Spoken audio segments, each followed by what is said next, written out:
Olá, meu nome é Adolfo Melito, este é o programa Economia Criativa, Descomplicando a Economia com Criatividade.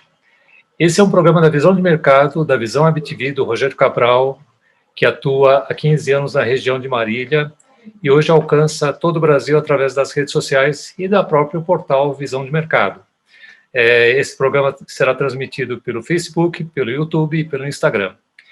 Economia Criativa tem trazido personalidades e conteúdo ligados à área de criatividade, inovação, tecnologia e empreendedorismo.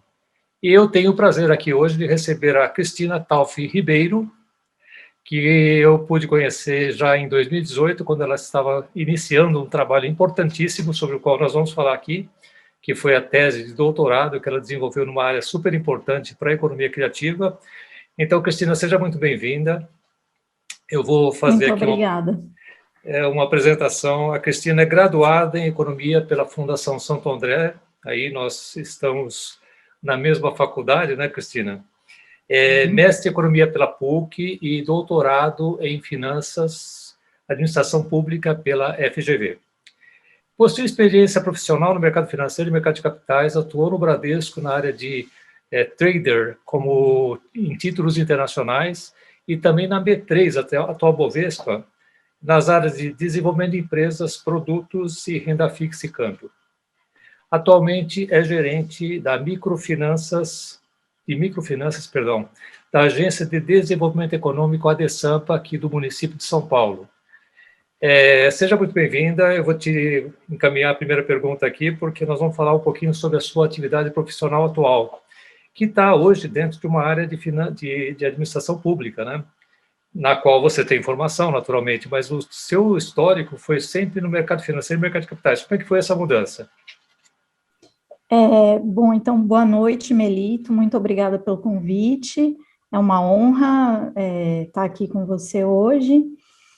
Bem, ao longo da minha trajetória na Bolsa, eu trabalhei muito próximo à regulação do mercado de capitais, porque, como instituição autorreguladora, a Bolsa tem um trabalho essencialmente relacionado às normas da CVM e um canal de relacionamento muito forte com o regulador. Então, isso fez com que eu percebesse a potência da regulação sob diversos aspectos, inclusive a força da regulação como um instrumento de política pública, para facilitar ou dificultar o desenvolvimento de mercados. Então, foi daí que nasceu o meu interesse por administração pública.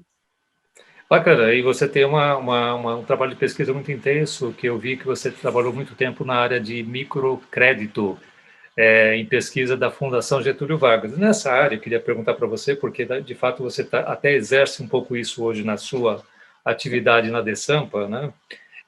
A microcrédito foi criado há muito tempo, foi na década de 70, né? E sempre a gente percebeu isso sendo desenvolvido em vários países, em todo lugar.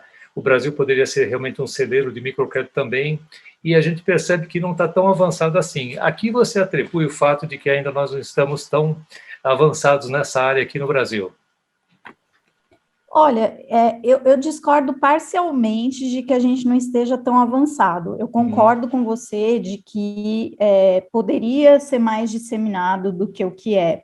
Mas eu acho que a gente tem que fazer algumas ponderações. Então, em primeiro lugar, eu acho que a gente tem que considerar que as dimensões do Brasil, elas são muito distintas de países menores como Bangladesh. Bangladesh é um país muito pequeno, o Brasil é um país de dimensões continentais, né? E com diferenças regionais muito fortes. O perfil do pobre do Nordeste é diferente do Sudeste, né? São vários Brasis, a gente não pode esquecer, até por conta das diferenças de desenvolvimento regional. E a tecnologia microcreditícia original do Yunus, ela era extremamente baseada em recursos humanos, com a atuação de agentes de crédito indo às comunidades, formando os grupos de aval solidário.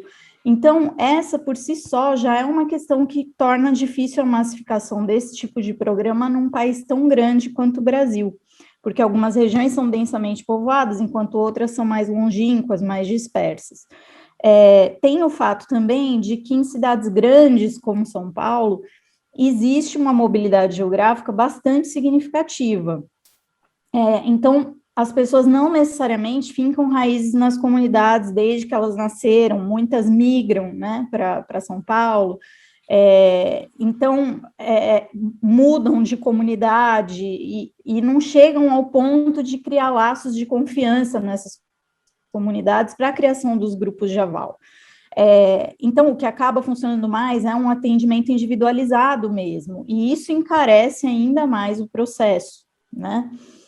Em segundo lugar, o modelo de Bangladesh, ele era voltado a tirar as pessoas de uma situação praticamente de miséria, né, de extrema pobreza, e geralmente, principalmente mulheres, chefes de família, das mãos de agiotas e de intermediários que ficavam muitas vezes com o lucro da produção artesanal delas, porque elas dependiam deles para fornecer a matéria-prima, e aí elas vendiam para eles, e eles é que iam vender o que elas produziam, então elas acabavam ficando ali com um valor ínfimo, né?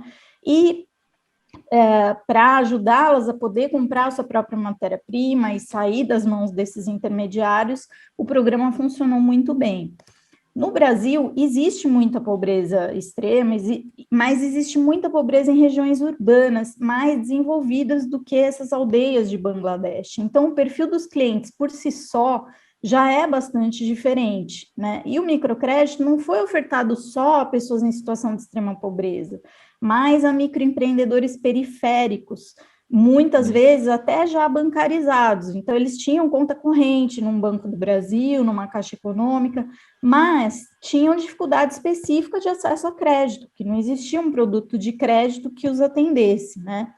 Então, nós tivemos, no final da década de 90 e início dos anos 2000, experiências muito válidas, algumas que perduram até hoje, e capitaneadas por diferentes setores. Então, a gente teve uma atuação forte das ONGs, que com o marco regulatório do microcrédito se tornaram OCIPs e assim seguem até hoje, mas elas não são tão capilarizadas, né? Elas atuam em determinadas regiões e elas dependem muito de doações, né? De recursos a fundo perdido. E você sabe como né? Cada hora tem uma bola da vez, não sempre que o microcrédito é o que está em voga. Então, existem outras causas para as quais os doadores colocam seus recursos. Então, muitas vezes há uma descontinuidade de projetos importantes. O mesmo alguma lógica parecida acontece com o poder público, né? Existiram iniciativas do poder público também, algumas permanecem até hoje, mas com um pouco de volatilidade de recursos, às vezes com mais aportes, às vezes com menos, né?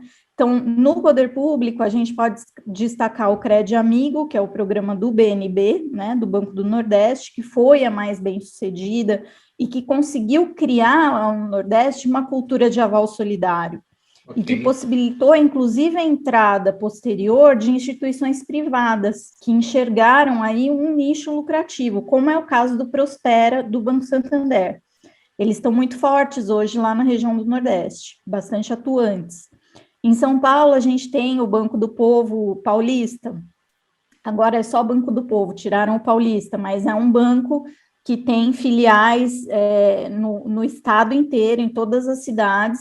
A Adesampa, por exemplo, não é uma filial do banco, mas tem um convênio para oferecer as linhas do banco também para os empreendedores que a gente atende, e que concede um crédito a uma taxa muito, muito melhor do que a de bancos, né, e instituições privadas. Então, é uma taxa subsidiada, que depende de um fundo público, mesmo que não haja inadimplência, né, porque o custo de manutenção da estrutura, ele é mais alto do que esses juros que são cobrados.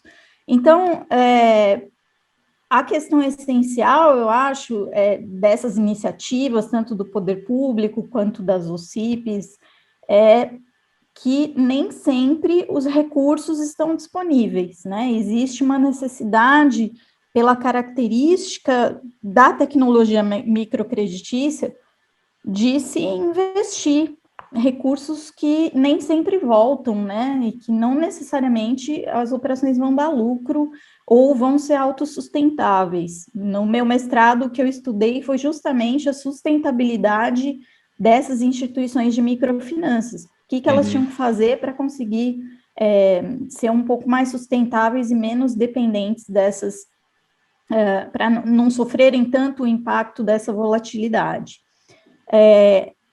O que aconteceu foi que a atuação bancária no microcrédito ela aumentou um pouco nos últimos anos, a gente pode até constatar isso por relatórios do Banco Central, mas por quê? Porque a partir de 2003 teve uma lei, agora não sei se foi a 10735, eu não vou lembrar tudo bem, o número, sem problemas.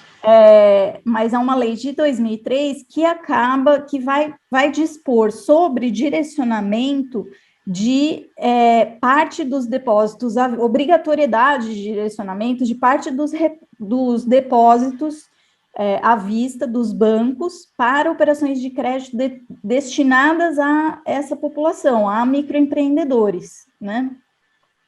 E essa lei, posteriormente, foi regulamentada pelo CMN, ela está vigente, e é sobre a destinação de 2% dos depósitos à vista para microcrédito produtivo, então chama microcrédito produtivo orientado.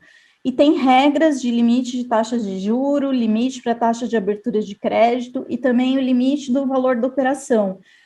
Então, hoje é considerado microcrédito, para efeito dessa lei, todos os empréstimos até 21 mil reais e com prazo, se não me engano, prazo mínimo de 180 dias.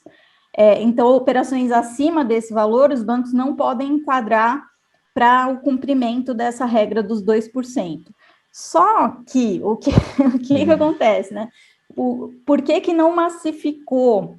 Porque a regra, ela possibilita que os bancos destinem esses assumam, né, comprem, façam uma espécie de compra da carteira de outras instituições que já operam microcrédito. Okay. Então, não houve uma expansão por conta disso, né? E também, alguns optam por deixar esse dinheiro lá, eles podem deixar como compulsório, como depósito compulsório não remunerado. Então, alguns bancos, ao invés de desenvolver essa área, eles ainda preferem deixar como depósito compulsório não remunerado. Mas a gente viu, sim, existiu um avanço também de instituições financeiras que aumentaram, só um minutinho, que aumentaram as suas operações, né? Então, basicamente, assim, como eu vejo o setor no Brasil é isso, ele avança, mas ele também tem retrocessos, é algo um pouco lento. Mas eu quero corroborar com aquilo que você está dizendo, até pelo fato de que a gente faz a comparação, né? Quando nós falamos do Bangladesh, você disse, bom, lá não tinha nada, possivelmente não tinha nem sistema financeiro, né? Quando você vai para uma economia mais com foco em bancarização, esse termo já existe há muito tempo aqui no Brasil, né? E o pessoal sempre tentando conseguir integrar mais e mais pessoas à comunidade financeira, né? E quando você não tem nada implantado, como aconteceu em muitos países da África, na Ásia, e Bangladesh é o principal exemplo, talvez seja até mais fácil você encontrar os caminhos, né? E hoje as tecnologias estão fazendo com que isso seja possível também até usando tecnologias digitais, etc. Se você falar assim, bom, você citou aqui 3 casos, né? O BNB, que ela é um banco privado, um banco público, né? Que fica lá no Nordeste. Você citou Desenvolve São Paulo, que também é um banco público aqui de São Paulo, Banco de Desenvolvimento aqui de São Paulo. E você citou Santander. Parece bem interessante que um banco internacional, né? Aqui no Brasil está explorando melhor esse assunto do que os próprios bancos nacionais, mas enfim, hoje as fintechs talvez tenham um papel importante nessa área também, né?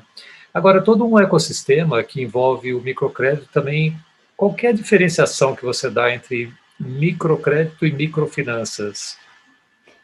Bom, as microfinanças, elas foram acontecendo como um desenvolvimento natural a partir desse movimento do microcrédito. Então, a partir do momento que os países foram inserindo esse público mais pobre, né, de renda mais baixa no mercado, né, esse público começa a demandar outros serviços, então eles vão começar a ter um dinheirinho para guardar e não vão guardar embaixo do colchão, eles começam a ter alguma necessidade de algum seguro, ou, enfim, outros produtos e serviços financeiros além do crédito.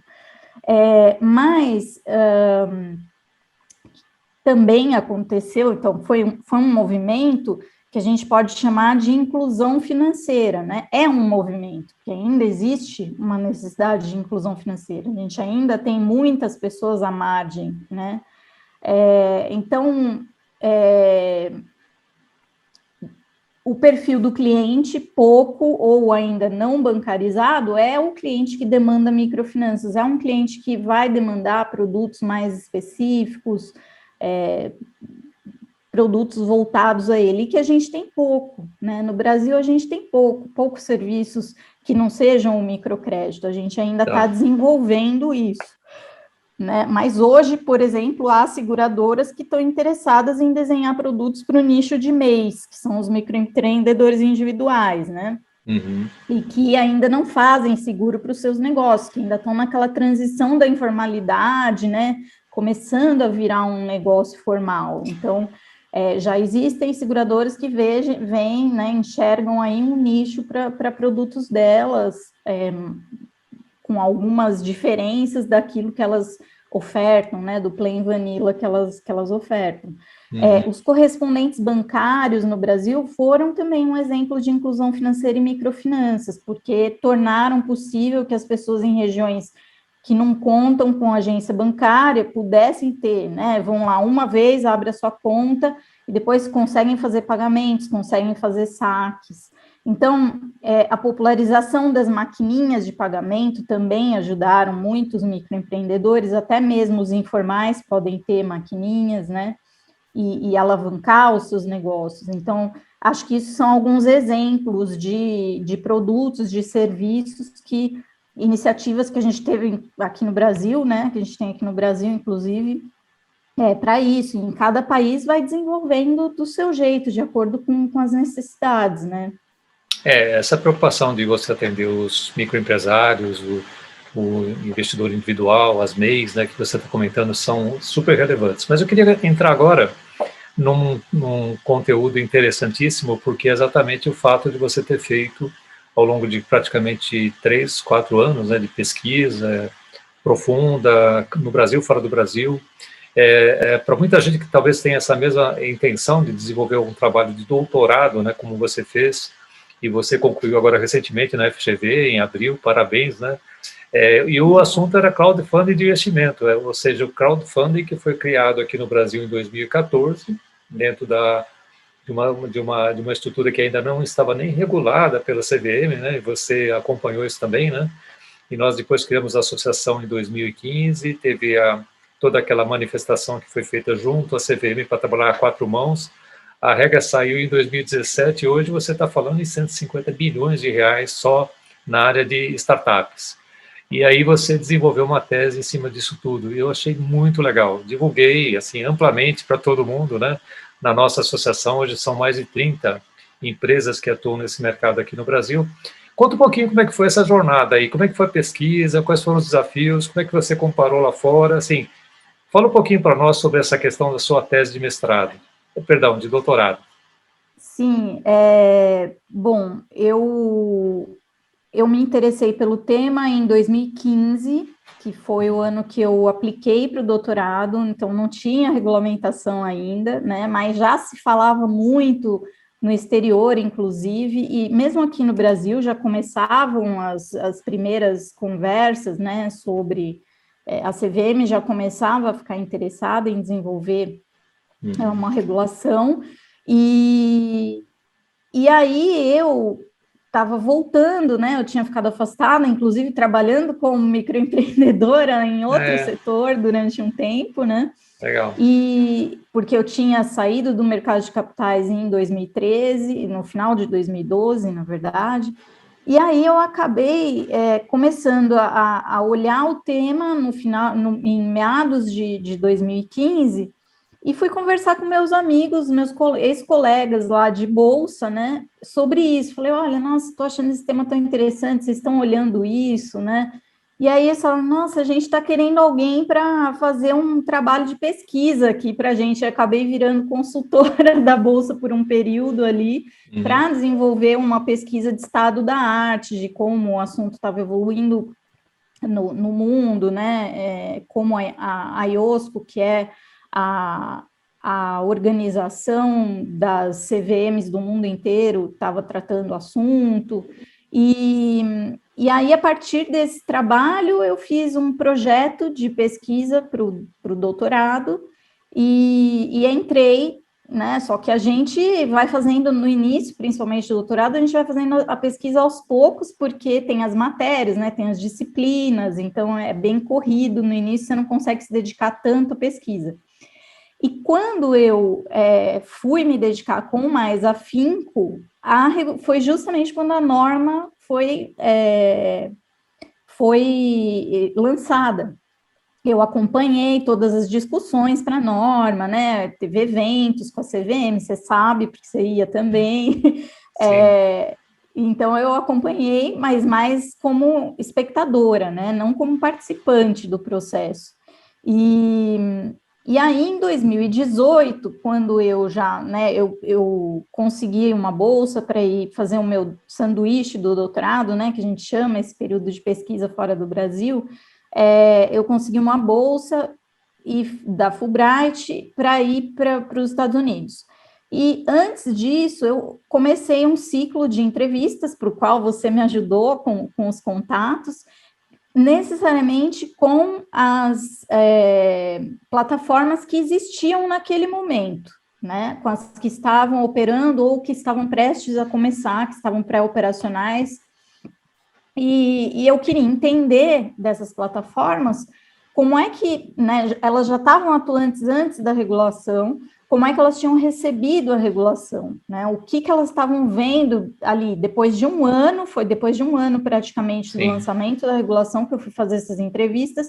Então eu queria entender o antes e depois para elas, né? O que elas, qual era a percepção delas, como é que o mercado tinha, porque os números demoraram um pouquinho mais para começar a sair, né? Para a gente observar o quanto tinha evoluído. E aí, assim, foi muito interessante, porque eu achei que elas fossem ter uma enxurrada de reclamações. Sim. E, na verdade, a percepção era positiva como um todo, claro, com críticas pontuais, né? Algumas coisas comuns a todos, né? Outras mais particulares, dependendo especificamente ali do nicho, se imobiliário ou o de startups, enfim.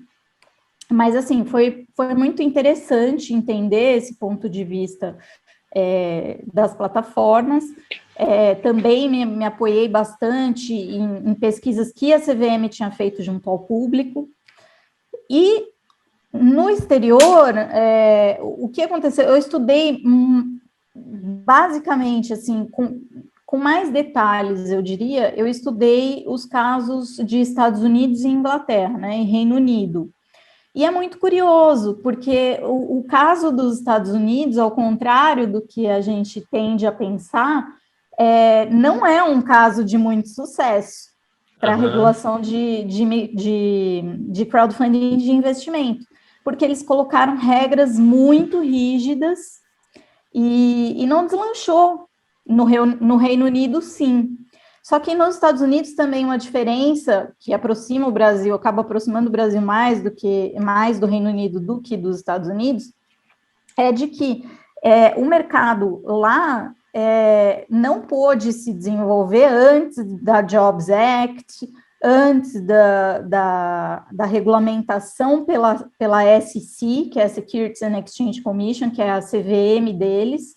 Não existia brecha na regulação para que as plataformas pudessem fazer as ofertas. Então, tiveram que esperar, né, toda a regulamentação para só depois o mercado realmente deslanchar. Já no Reino Unido, a situação era um pouco mais parecida com aqui, né? começou-se o mercado, foi possível iniciar o mercado antes de uma regulamentação específica para ele.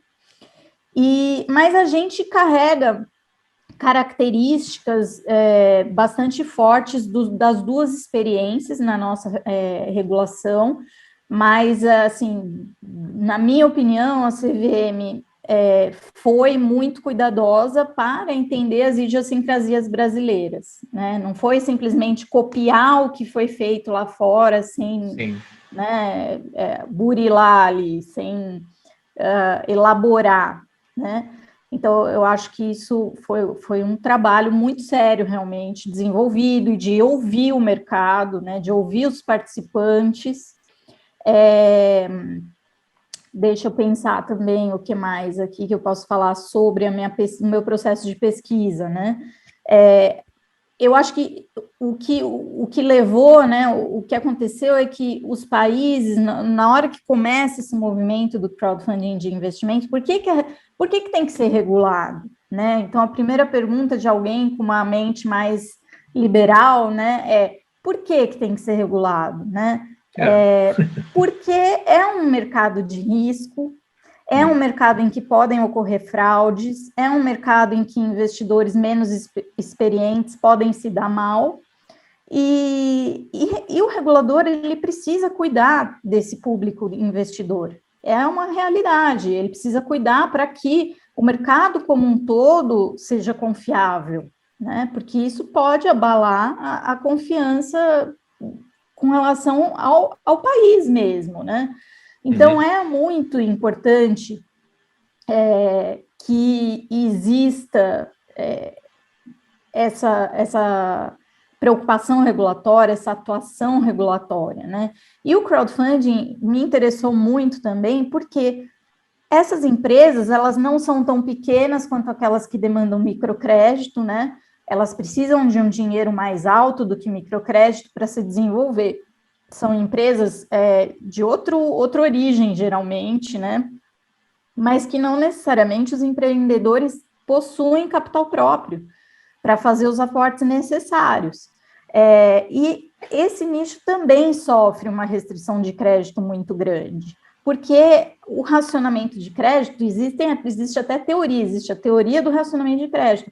É um evento que ocorre, né, globalmente, isso é dado. Os bancos, eles têm recursos, mas eles racionam esse recurso, né? Não funciona a lei da oferta e da procura, o preço seria os juros, mas os bancos não vão dar dinheiro, mesmo que o indivíduo esteja disposto a pagar o quanto for, trata-se da taxa estratosférica, porque eles sabem que eles não vão ter o principal de volta, que vai haver inadimplência.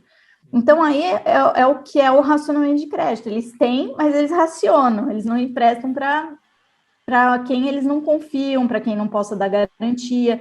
Então, quer dizer, essas empresas, elas ficam travadas por falta de recurso.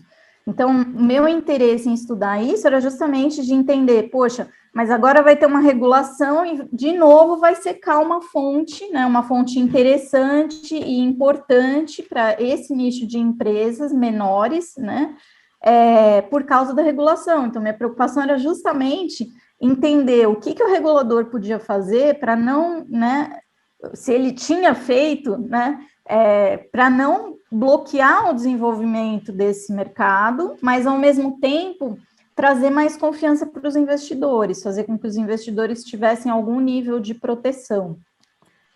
E, assim, o resultado da minha tese é de que esse objetivo foi atendido, né, de certa forma, mas que, óbvio, existem ainda muitas coisas a serem melhoradas.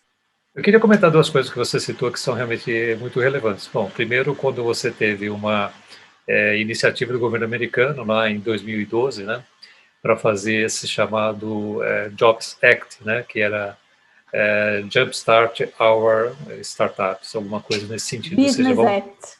Jumpstart Our Business Startups.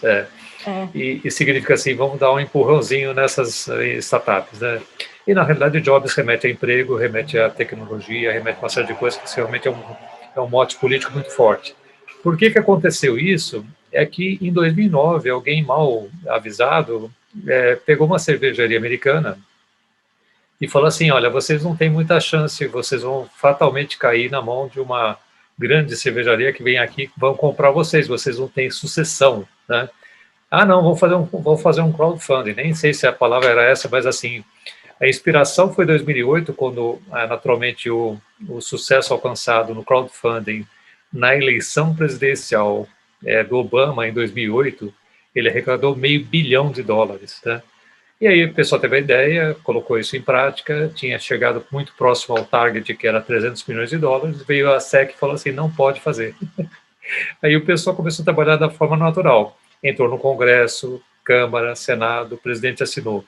Chegou para a CVM americana, que é a SEC, né, que você citou, e ela disse assim, agora deixa comigo, agora eu vou ter que regulamentar. Demorou 2 anos para colocar em prática a primeira parte, que era só para investidores qualificados. E você citou um ponto muito importante, porque a primeira, que a gente chama título 3, né, que é comparativamente aquilo que está sendo feito aqui no Brasil desde 2017, aliás, até antes, desde 2014, de maneira um pouco informal, né, nós começamos antes que os americanos, que é um ponto muito relevante aqui para nós. Sim. E nesse momento, uma das coisas que foi eliminada dessa regra, que é até $1 milhão de investimento, né, as empresas de pequeno porte têm que ter uma auditoria, são coisas assim um pouco mais caras, assim muito mais custosas, né? Mas nem o qualificado podia investir mais do que $10 mil por ano, quer dizer, não tinha o menor sentido.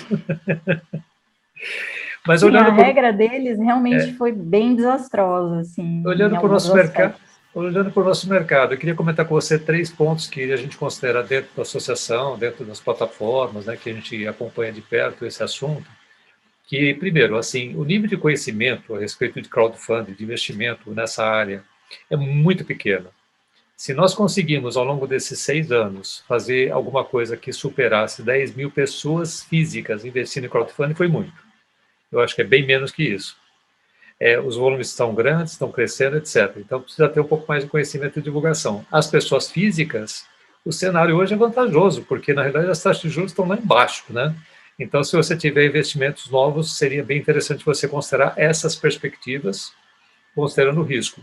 Tanto é assim que na Bolsa de Valores, que você conhece bem, saiu de 5 anos, 6 anos atrás, de 500 mil pessoas investindo na Bolsa, agora são mais de 3,5 milhões. Saiu de 6 bilhões de reais de negociação diária para alguma coisa perto de 42 bilhões, multiplicou por 7. Então, a gente queria pegar uma fatia desse ponto. Tem uma revisão que está sendo feita, naturalmente você deve ter já se inteirado, porque veio desde o final de 2019, começou, de fato, essa audiência pública no ano passado, primeiro semestre. Eu até comento um pouquinho na tese. Você pode comentar um pouquinho a respeito? Então, eu acho que, enfim, o advento de uma regulação específica para o setor no Brasil, ele acabou permitindo uma divulgação mais ampla das ofertas, criou regras de entrada e transparência na atuação das plataformas, regras de prestação de informações mínimas pelas empresas, de uma maneira bem peculiar, né, no sentido de que empresas, vocês têm que informar para os seus investidores na largada quais são as informações que vocês vão dar. Então, se o investidor fala, não, eu acho que isso aqui são muito poucas essas informações para mim, não vai ser transparente o suficiente, então não vou investir nessa empresa. Então, achei que isso foi, assim, um pulo do gato, uma coisa interessante, né? De maneira a deixar o investidor bem ciente do nível de informação ao qual ele vai ter acesso sobre a empresa ao longo da evolução dela, né? Mas na tese, eu busquei identificar não somente os efeitos, né, da regulação, mas o que efetivamente já se concretizou a partir dela, mas também o que há ainda a fazer. Então, seja no âmbito da educação financeira, eu acho que, assim, nesse ponto você tem um ponto mesmo, acho que, embora a regulação, da forma como ela esteja hoje, ela já permita uma divulgação mais ampla das ofertas do que era antes, né? As pessoas precisam entender o produto, né? E eu acho que isso também é algo, essa desmistificação, ela vai acontecer à medida que os resultados começarem a aparecer, que existe um histórico de retorno dos investimentos realizados. Porque hoje ainda é muito impalpável para o investidor novo, né, que não está acostumado com investimento de risco. Para o investidor anjo é uma coisa, para um investidor comum, individual, né, desse que vai poder investir só os 10 mil por ano, ele precisa se sentir um pouco mais seguro com relação, né, ao retorno, às possibilidades, mesmo sabendo que se uma deu certo, pode ser que aquele compre não vai dar certo, mas, né, o que acontece é que hoje em dia a gente ainda não tem esse histórico, né, mas eu acho que está muito perto de ter, né, então. E especialmente no quesito regulatório, o que eu vejo e essa é a minha percepção pessoal e também a percepção das entrevistas que eu fiz, porque eu acabei fazendo as entrevistas com poucas plataformas, porque eram as plataformas que participaram da transição, né? Fiz questão de fazer com as que participaram da transição, então hoje tem N outras, né? Eu usei meia dúzia só na minha tese, né? Mas a percepção geral é de que existe uma necessidade premente de um mercado secundário, ainda que num primeiro momento seja um mercado secundário restrito somente aos ativos emitidos em cada plataforma, né? Cada plataforma ter o seu mercado secundário para os ativos que foram emitidos nela, né? Então, acho que são coisas que estão, de certa forma, isso está contemplado, né, na revisão que a CVM está propondo, aumento de limites também. Então, eu acho que está caminhando, claro, está um pouco lento agora, né? Acho que já podia ter saído essa revisão, né? Já está se estendendo um pouco, mas eu acho que é isso, assim, na minha opinião, a educação financeira e um mercado secundário vão ser uma nova etapa, acho que está caminhando, está devagar, mais devagar talvez do que a gente gostaria, mas eu acho que com esse ano de pandemia, com esse caos todo, mesmo assim, você vê resultados bons, né? Então, eu estou muito otimista, eu acho que essas mudanças vão acontecer e vão ser muito benéficas. Nós estamos satisfeitos e na expectativa, de que isso realmente seja feito. Acredito que nós, como associação, a Crowd Invest, que agora tem um grupo muito significativo de plataformas que operam, precisa talvez fazer um pouco mais de divulgação e evangelização. A questão a questão que você citou de você passar um pouco mais de educação financeira, isso está no mercado de investidor anjo, está no mercado de VC, está no mercado de crowdfunding, está em todos os mercados, porque nós ainda Você lembra do Bovespa Vai? Sim. Você lembra do Bovespa Vai à praia, Bovespa Vai às universidades? Eu era palestrante, porque na Bolsa, dependendo do setor, né, a gente era convidado para trabalhar como palestrante. Então, eles pagavam como se fosse hora-aula de professor para os funcionários de determinadas áreas, né, que tivessem a qualificação suficiente para ir lá fazer esse trabalho de educação financeira, nos lugares que a Bolsa tinha um furgão, né? Então, assim, esse tipo de coisa é muito essencial, e houve um movimento muito forte de popularização e de aumento do investidor individual em Bolsa a partir dessa campanha. As pessoas que bacana. Riam, achavam engraçado, né, e tal, porque com a ideia do seu Maliano, né, muita saudade dele, ele era um cara de um homem de muita visão, e foi revolucionário para o mercado de capitais, para a participação de investidor individual no mercado de capitais brasileiro, aumentou muito. Então, nós estamos chegando ao final da nossa entrevista, mas esse é um tema bastante relevante de que quais são as formas, digamos, que você consegue fazer para divulgar cada vez mais, né, divulgar cada vez melhor, ser criativo na comunicação, como foi no caso do Bovespa Vai, né? Porque, sem dúvida nenhuma, as oportunidades na área de startups estão melhorando. Nós tivemos agora, muito recentemente, o Marco Legal das Startups, que veio trazer uma série de novidades positivas, ainda tem muita coisa a ser feita, né?